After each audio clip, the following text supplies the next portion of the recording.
میرے ابا گاؤں کے سرپنچ تھے، اس لیے لوگ میرے ابا کی بہت عزت کرتے تھے۔ جب بھی کسی کے گھر اولاد پیدا ہوتی تو گاؤں والے کہتے سردار صاحب کے ہاتھ سے شہد چٹوانا باعث برکت ہے۔ یہ سن کر ابا گردن اکڑا کر چلتے تھے اور جس کے گھر بیٹا ہوتا اس بچے کو شہد چٹانے جاتے تھے، لیکن اگر کسی کے گھر بیٹی ہوتی تو ابا اس کے گھر قدم بھی نہ رکھتے، کہتے عورت ذات نیچ ہوتی ہے، پیر کی جوتی ہوتی ہے، مجھے بیٹی نام سے بھی نفرت ہے۔ ارے ہماری پچھلی 7 نسلوں میں کسی کے گھر بیٹی نہیں ہوئی، ہمارے ہاں شیر جوان پیدا ہوتے ہیں۔ میں جب اپنے ابا کا ایسا حقارت بھرا رویہ دیکھتا تو دل ہی دل میں تعصب کر کے رہ جاتا۔ میں تعلیم یافتہ تھا، شہر سے پڑھ کے آیا تھا، میری خواہش تو یہی تھی ایسی دقیانوسی سوچوں اور رسموں کو ختم کر دوں، لیکن میرے اپنے والد ہی ان باتوں کو مانتے تھے، میرا ساتھ کبھی نہ دیتے تھے۔ پھر میں نے آج تک اپنے ابا کے سامنے نظر اٹھا کے بھی نہیں دیکھا تھا۔ مجھے یاد آنے لگا کہ جب میں 8ویں جماعت میں پڑھتا تھا، ابا کا روز کا معمول تھا وہ اماں سے ہر وقت جھگڑا ہی کرتے رہتے تھے۔ اس دن بھی کھیتوں سے واپس آئے تو اماں پہ برسنے لگی کہ یہ کیا بنا کے لائی ہو، اسے گوشت کہتے ہیں، میں نے تو تجھے کہا تھا میرے لیے بھنا ہوا گوشت بنانا، یہ کیا پانی میرے سامنے لا کے رکھ دیا تو نے۔ میں اس وقت 8ویں جماعت میں تھا، کمرے میں ایک طرف بستر پہ بیٹھا اسکول کا کام کر رہا تھا۔ ابا ابھی ابھی کھیتوں سے واپس آئے تھے، بھوک شدید لگی تھی۔ آتے ہی اماں سے کہا کہ مجھے گوشت بنا دو، شوربے والا بنانا، میں وہی کھاؤں گا۔ مگر اب ابا فوراً ہی اپنی بات بدلتے ہوئے کہنے لگے کہ میں نے تو بھنا ہوا گوشت کھانے کو کہا تھا۔ میں نے ایک نظر ابا پہ ڈالی جو بڑے ہی غصیلی نظروں سے اماں کو دیکھ رہے تھے، جبکہ اماں ان کے سامنے روٹی اور سالن پکڑے کپ کپاتے ہاتھوں سے ابا کو دیکھنے لگی۔ پھر بولی، جی وہ آپ نے ہی تو کہا تھا کہ آپ ایسا کھائیں گے تو اس لیے میں نے ایسا ہی بنا دیا۔ اگلے ہی پل ابا نے سالن کی پلیٹ اماں کے منہ پہ دے ماری، گرما گرم سالن اماں پہ گر چکا تھا۔ اماں بلبلا اٹھی تھی، میں مارے خوف کے بستر پہ ہی دبک چکا تھا۔ اب ابا اماں پہ چلانے لگا، لگتا ہے تیرے کان بھی وقت کے ساتھ ساتھ اپنی مدت پوری کرتے جا رہے ہیں، یہ نہیں پتا کہ شوہر تھکا ہارا آیا ہے، اس کی کوئی خدمت کرنی چاہیے، سالن بھی بنانے کا تجھے ابھی تک سمجھ نہیں آیا۔ ابا اماں کو اچھی خاصی باتیں سنا کے وہاں سے بھیج چکے تھے اور سختی سے کہا تھا کہ دوبارہ میرے لیے اچھا سا سالن بنا کے لاؤ ورنہ چٹیا سے پکڑ کے تمہیں میکے چھوڑاؤں گا۔ اماں ڈرتی ڈرتی فوراً سب کچھ سمیٹتی وہاں سے جا چکی تھی، جبکہ ابا اپنی مونچھوں کو تاؤ دیتے ہوئے میری جانب دیکھنے لگے، پھر کہنے لگے، دیکھا پتر، میں نے کیسے تیری ماں کو قابو کر رکھا ہے، عورت کو ہمیشہ ایسے ہی رکھنا چاہیے تبھی وہ صحیح سے کام کرتی ہے، اگر سر پہ بٹھاؤ گے تو پورے گھر کا شیرازہ ہی بکھر کے رہ جاتا ہے۔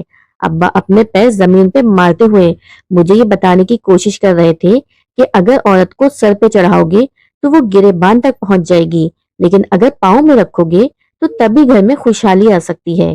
میں خاموشی سے ابا کی ہاں میں ہاں ملاتا جا رہا تھا۔ ابا کہنے لگے، دیکھ ماجد، کل کو تیری بھی شادی ہونی ہے، تیری بھی بیوی آئے گی، جیسے ہم برسوں سے اپنے خاندان کے مرد عورتوں کو ان کی حدود میں رکھتے ہیں، تو نے بھی ویسا ہی کرنا ہے، سمجھا؟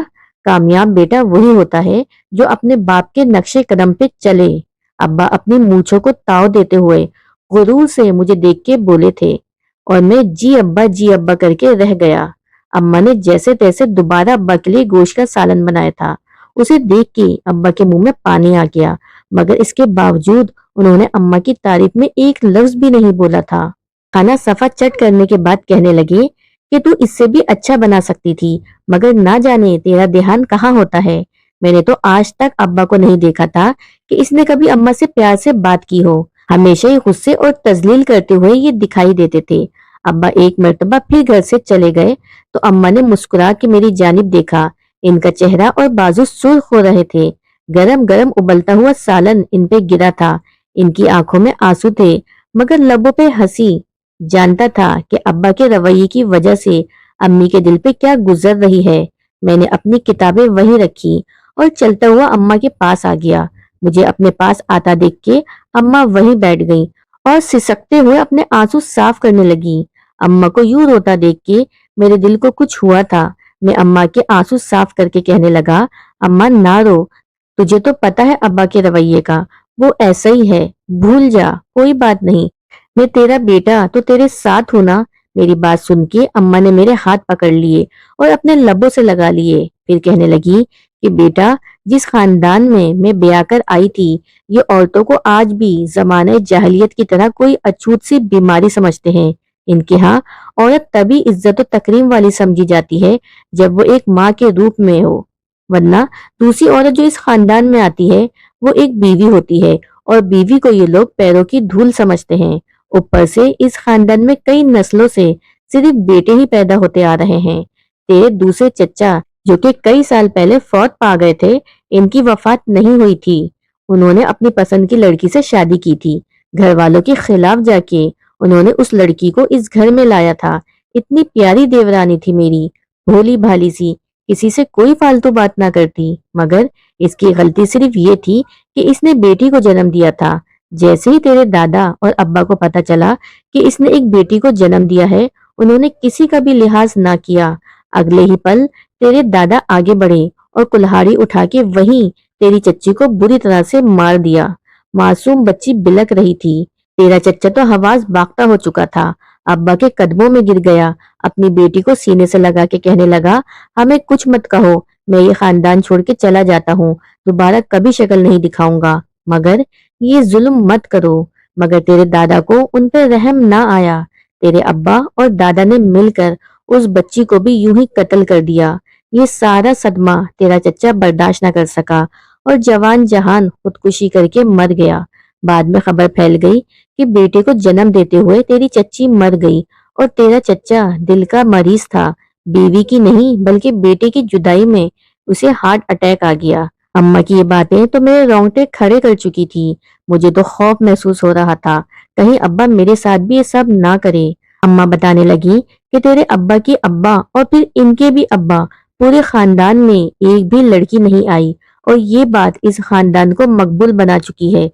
نہ جانے کون بدبخت تھا وہ جس نے بیٹوں کے والدین کو مغرور بنا دیا، مگر ماجد بیٹا، تو اپنی بیوی کے ساتھ ایسا مت کرنا۔ جانتی ہوں تیرا باپ ابھی سے تجھے یہی سکھاتا ہے کہ تو عورت کو پیر کی جوتی بنا کے رکھنا اور اس کے ساتھ وہی سلوک کرنا جو تیرے ابا میرے ساتھ کرتے ہیں، مگر تو اپنی بیوی کو ہرگز اس رویے کا عادی مت بنانا، ورنہ اس کی زندگی میری طرح چھپ چھپ کے روتے ہوئے گزر جائے گی۔ اماں کی باتوں میں بڑا ہی دکھ تھا، جنہیں سن کے میری آنکھوں میں بھی آنسو آ چکے تھے۔ ایک طرف ابا کہتے تھے کہ اپنی بیوی کو بلکہ ہر عورت کو اس کی ایک حد تک رکھو، ایک طرف اماں تھی جس کی حالت میں دیکھتا تو میرا دل تڑپ سا جاتا۔ میرے دل میں کبھی بھی ابا جیسی مغروری اور سختی نہیں آ پائی تھی، میں اپنی ماں کی ہی زیادہ قریب تھا۔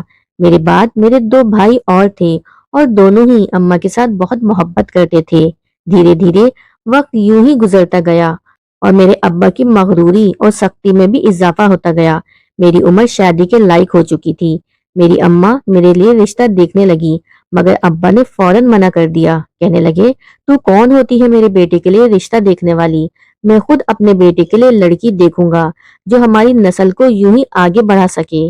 دراصل میں ایک لڑکی کو پسند کرتا تھا جو کالج میں میرے ساتھ ہی پڑھتی تھی، وہ بھی مجھ سے بہت محبت کرتی تھی، جانتا تھا کہ میرے گھر کا ماحول کیسا ہے، اس لیے میں نے کئی بار اپنی محبت کا گلا گھونٹ چکا تھا۔ کہاں وہ بالکل پری کی مانند اور کہاں ہمارے گھر کا ماحول۔ اگر وہ یہاں آ جاتی اور میرے ابا کی سختیاں اور ان کے حکم برداشت کرتی تو نہ جانے اس پری پیکر کا کیا حشر ہوتا۔ یہ سوچ کے اپنی محبت کا گلا گھونٹ دیا۔ اماں کو ایک دفعہ بتایا بھی کہ میں فلاں لڑکی کو پسند کرتا ہوں، کیا ممکن ہے کہ میری محبت مجھے مل جائے؟ میری اماں مجھ سے کہنے لگی، بیٹا تو جسے چاہتا ہے میں تیری شادی وہاں کرواؤں گی، اور پھر اماں میرا رشتہ وہاں لے کے جانے بھی لگی، لیکن ابا نے فوراً منع کر دیا، کہنے لگے، خبردار، تو کون ہوتی ہے میرے بیٹوں کا فیصلہ کرنے والی؟ یہ میری اولاد ہے، میرا غرور ہے، ان کے ہر اچھے برے فیصلے میں خود کروں گا۔ ابا کی بات سن کے اماں بے بس سی ہو کر میرا چہرہ دیکھنے لگی۔ چند روز بعد ابا کا ایک دوست اپنے خاندان کی عورتوں کے ساتھ ہمارے گھر تشریف لائے، رشتے کی بات وغیرہ چلی، انہوں نے تو مجھے دیکھتے ہی رشتہ پکا کر دیا تھا۔ ابا کہنے لگے، یہ میرے دوست ہیں، انہی کی بیٹی کے ساتھ تمہارا رشتہ طے کر دیا ہے۔ میں نے بھی ان کے فیصلے کو تسلیم کر لیا۔ اگلے ہی ہفتے ہمارا نکاح تھا۔ ایک پل کو مجھے میری محبت یاد آئی تھی، وہ محبت بھی خیر کوئی اس قدر جنونی نہ تھی،